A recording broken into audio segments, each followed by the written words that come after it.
isolako. Before he does. My name is Anders Heidenberg. I work as a creative director at River End Games, and we're currently working on our first game, Eriksholm, The Stolen Dream. Eriksholm is a game set in kind of a fantasy version of the early 1900s, and it has a kind of Scandinavian theme style to it. I would describe it as a stealth puzzle game with a very strong emphasis on story, where you play up to 3 playable characters that you switch between, and they have their own special abilities that you need to use together to kind of solve situations and puzzles in a kind of interlaced way where everyone's involved. You start the game playing as Hannah, who's the main character of the game, and she lives with her brother Herman in the Cutters Hill district of Eriksholm, which is the poorest part of Eriksholm. And it used to be a really proud neighborhood of sailmakers and shipbuilders, but since the advent of steam power, it's kind of become this more downtrodden, and all the factories have moved and all of that.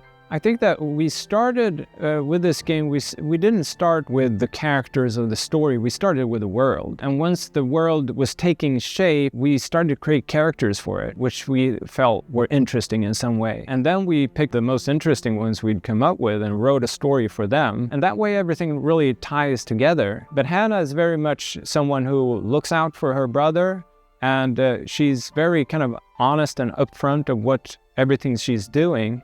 But that also gets her into a lot of trouble. Hannah, she is a feisty girl. She is a girl who knows what she wants, and she's not afraid to fight for it. She's not afraid to burn some bridges, which is really cool. She's a very strong protagonist, to say the least. She is definitely the moral compass of everything that's going on in the game. I really love when games can throw you into the thing, like you don't have to go through a lot of 10,000 years ago, this happened, you know.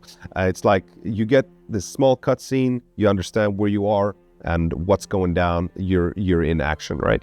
I'm a big fan of stealth games, but I'm terrible at them. And one thing that I love the most is usually when I'm up on rooftops, kind of strategizing my next move. But once I get into it, I lose track of where everyone is, and I fumble and I feel incompetent. But sometimes those games deliver an experience where everything just fits perfectly. You execute the perfect plan and it all turns out nicely. So with Eriksholm, I wanted to create a scenario or a gameplay where that's always possible. And the top-down camera allows you to be on the rooftops at all times and see everything that goes on, and then figure out, based on what you see available to you, what character should I use and when and how to reach the results I want to reach here, and then execute it perfectly like a heist. The further we get, you get a little bit more control of some other characters as well, and they have different sort of ways of interacting with the world. In the get-go, you're just Hannah, you're just trying to sneak around, avoiding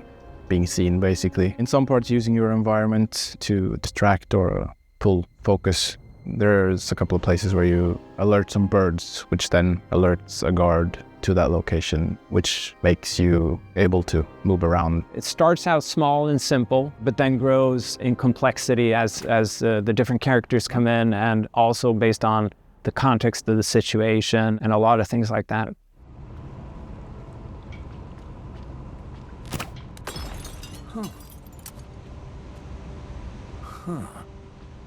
It's in this setting of a Scandinavian nature, which not only resonates with me, but with the rest of the world, because it's so unique. We've all seen this Victorian age games come in. We've seen Dishonored, and we've seen a lot of different games that's kind of done this before, but never in a Scandinavian setting. It's always nice to see something new that people can relate to. With writing, you usually say, write what you know. And for visual style, I think Paris and London and Vienna are beautiful cities, but we don't live in them. And having the inspirations and references right outside our door, it makes it a whole lot easier for us. And there's also the stories behind all of it that's so much more accessible if it's part of your language and your culture already.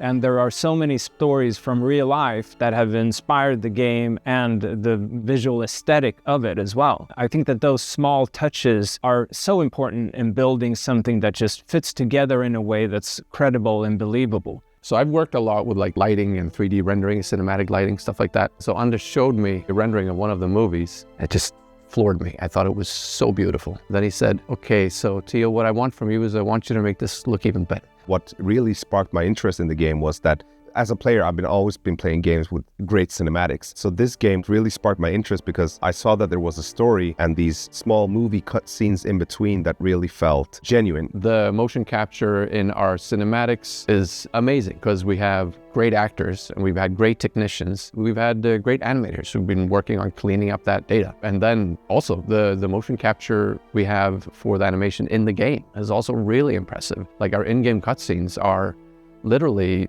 my colleague Lucas walking around in this room with his mocap suit, like reenacting a lot of the conversations, stitching it all together. You will not find like these repetitive, simple little loops of talk animations, you know? It doesn't exist. There's so much unique content.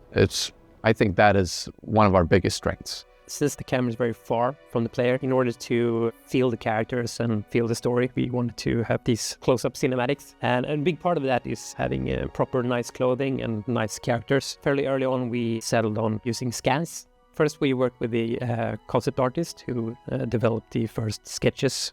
And then we talked with some custom designers and asked what the cost would be to create the clothing and sew the dresses from our concepts, but it was going to be way too expensive. And then we got an opportunity to work with a school that was looking for like a last year thesis to do. So we got an opportunity to work with them.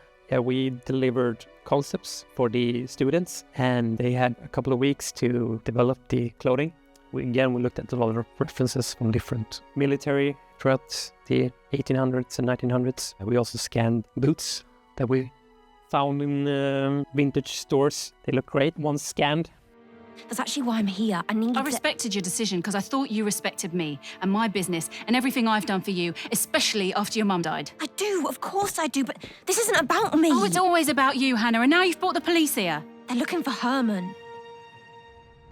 We play tested the game a lot, and what people usually say is that it feels like I'm playing a movie, but in a great way.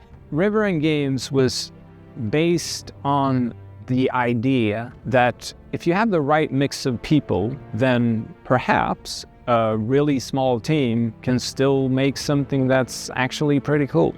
How is this made by 16 people? Like, why is this quality so high? A little now and then I sit down in the couch and I just enjoy a fresh build and I play and it all comes together. The story just gets to perform. You're just drawn right in. It's a magical feeling. And I'm for sure the players are going to love that. That's going to be cool. I'm really excited for players to just discover this world. Eriksholm is coming to Xbox, PlayStation, Steam, and Epic Games Store, so wishlist it now.